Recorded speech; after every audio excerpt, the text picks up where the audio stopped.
នេះផ្លូវកាត់ចូលដីហ្នឹងហ្មងបាទទៅមុខមួយបរិយគេហ្មងបាទបរិយខាងនេះបរិយមូដានីហើយនឹងវីលៀមបរិយវីលៀមមកជាប់មូដានីបាទ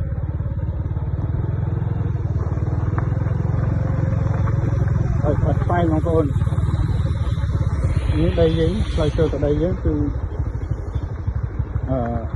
ផ្លូវបេតុងនេះបាទនេះបរិយបាទទៅមុខមួយបរិយហ្មងនេះបរិយមុនដាមីជាប់ហ្នឹងបាទជាប់គ្នាទាំងអស់ផ្លូវធ្លុះធ្លាយបងប្អូនផ្លូវផ្ទាល់នេះបាទអូនចង់ទិញសង់ផ្ទះសង់អីត្រូវមកហ្នឹងបងប្អូន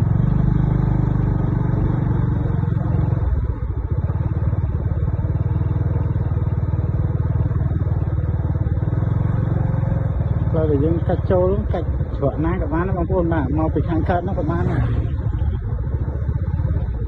នេះយើងទៅពីខាងលិចបាទនេះចង់មកពីកាប់ស្រូវប្រហែលជា7-800ម៉ែត្រទេបងប្អូនបាទ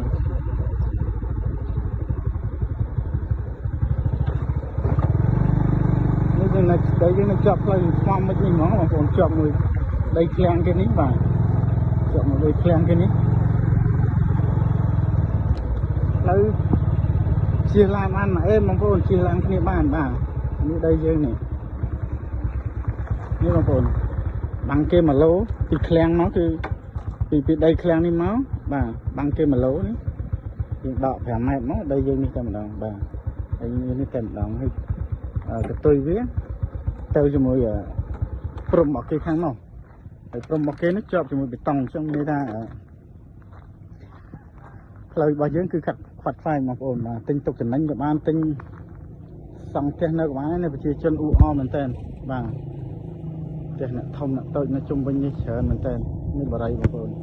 នេះបរិយមូណាមីហើយខាងនេះបរិយវីលៀមបាទជាប់គ្នាហ្នឹងបាំងបាត់ហើយបងប្អូនបាទអរគុណច្រើនបងប្អូនចាំមកមើលសិនមក